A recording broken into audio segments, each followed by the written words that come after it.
जय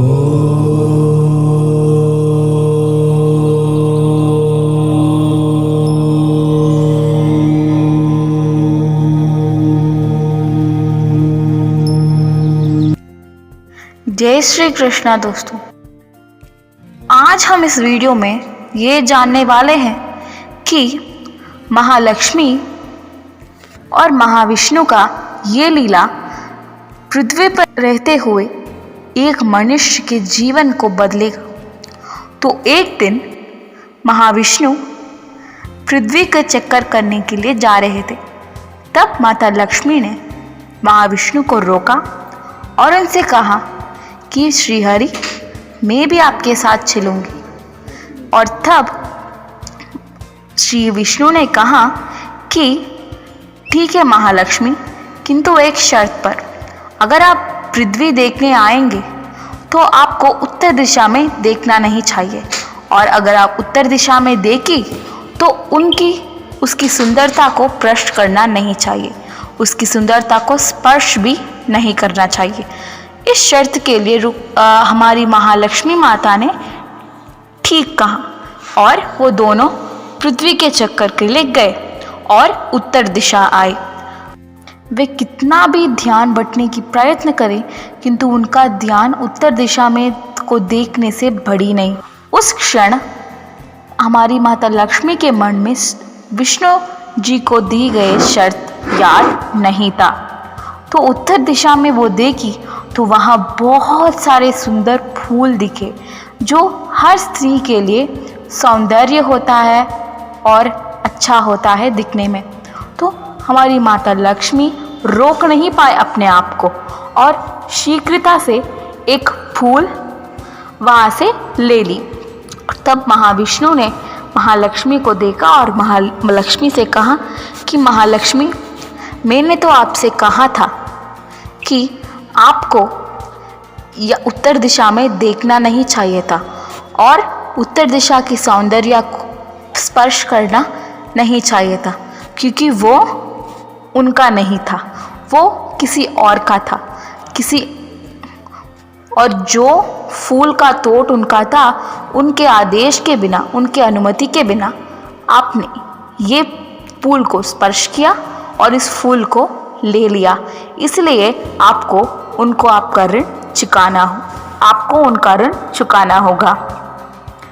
तब महालक्ष्मी ने विष्णु से कहा कि श्रीहरि, मैं उनका ऋण कैसा चुका सकती हूँ। तो तब श्रीहरि ने कहा कि आपको एक साधारण कन्या जैसी इस फूल के मालिक के पास जाना होगा और वहाँ दासी जैसा रहना होगा। किंतु उस मालिक ने हमारी माता लक्ष्मी को दासी जैसा नहीं माना था, स्वयं उनकी पुत्री जैसा ही पाला और पोषा था।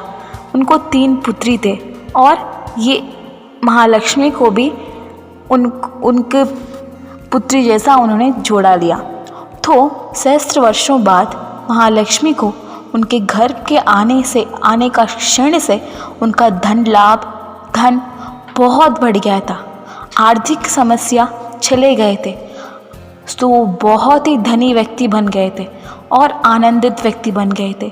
इसीलिए हमारी महाविष्णु का लीला ये थी कि वो महालक्ष्मी को पृथ्वी में लेकर जाए और उस सादा सीधा गरीब पर महाविष्णु की लीला थी कि महालक्ष्मी को पृथ्वी का चक्कर ले जाना, उत्तर दिशा को ऊपर ईर्ष्या करना और उनकी दृष्टि को उत्तर दिशा में लेकर गए।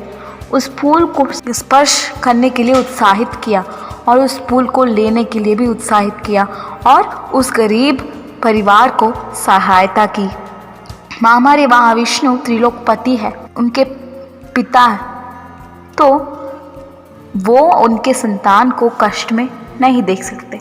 इसीलिए हमारी माता लक्ष्मी तो त्रिलोक माता है, अर्थात उनका संतान है। उनके संतान को कष्ट में कोई नहीं देख सकता।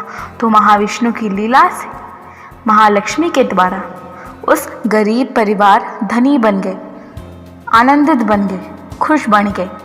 और उस क्षण जब वो आनंदित थे, धनी थे, तब महालक्ष्मी ने उस जगह छोड़कर फिर से अपना असली स्वरूप धारण कर कर वैकुंठ के पास हमारे श्री विष्णु के पास लौट गई। तो दोस्तों, ये कथा बहुत ही रेयर मिलता है आपको। तो ये कथा सुनने से आपके मन में ऐसा विचार आता है कि भगवान हमारे लिए माता पिता के समान है। वो हमारे लिए हमको छोटे कष्ट में भी देख नहीं सकते, इसीलिए वो स्वयं, अगर हमारा कष्ट उन्होंने देखा, अगर वो स्वयं धरती पर अवतरित होकर हमारा कष्ट को आनंद बना देते हैं, दुख को खुश बना देते हैं। तो इस वीडियो को लाइक करना बिल्कुल मत भूलिएगा, सब्सक्राइब और शेयर भी करना, अच्छा लगा तो कमेंट भी करना, नोटिफिकेशन बेल को क्लिक करना भी भूलिएगा मत। So thank you for watching this video, bye.